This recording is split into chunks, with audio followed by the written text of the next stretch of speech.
rest in your embrace. I am yours, and you are mine.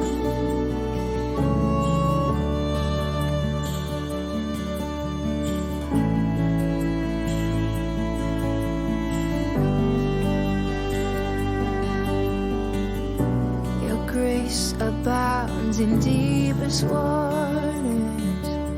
Your sovereign hand will be my guide. Where feet may fail and fear surrounds me, you've never failed, and you won't start now. So I will call upon your name and keep my eyes above the waves. When oceans rise, my soul